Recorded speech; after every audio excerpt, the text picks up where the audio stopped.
Last Friday, we looked at two verses, one in the Old Testament, one in the New, and both verses concerned the same person.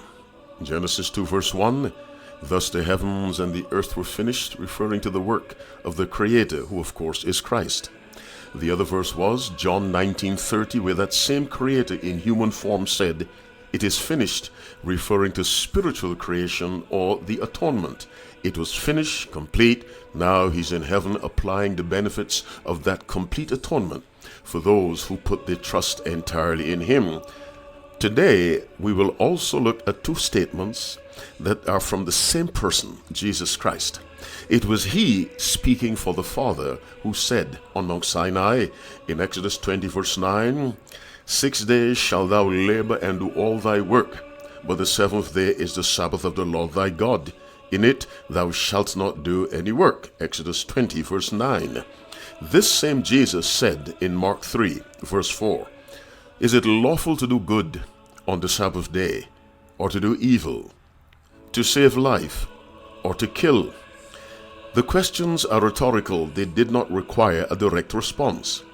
It is lawful to do good on the Sabbath day. It is lawful to save life on the Sabbath day. The word lawful is very key.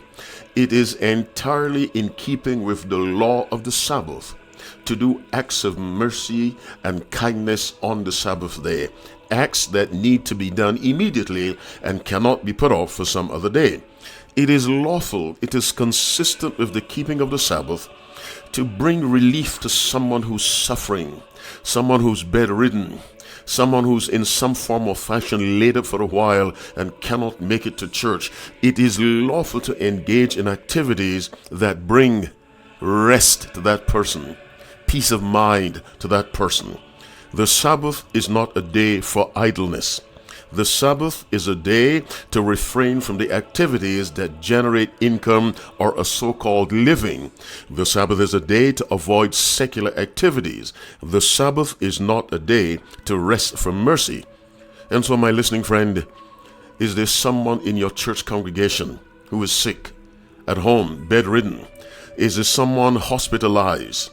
Is there perhaps a single parent, man or woman, having to deal with little children to get them ready for the Sabbath morning? Can you help? What can you do? What can I do to ease the suffering of someone on the Sabbath day, and by so doing bring rest to that person? Jesus said, it is lawful to do good on the Sabbath day. He put it in the form of a question, but it's really a statement. It is lawful to do good on the Sabbath day. Acts of kindness that cannot be put off are perfectly consistent with Sabbath keeping. As you keep the Sabbath holy, or as you prepare to do so, ask yourself this question: is there someone whose suffering I can ease? Is there someone who needs my direct involvement to simplify his or her life? What can I do to bring rest to someone else? Rest from care, rest from worry, rest from suffering. It is lawful, my friend, to do good on the Sabbath day.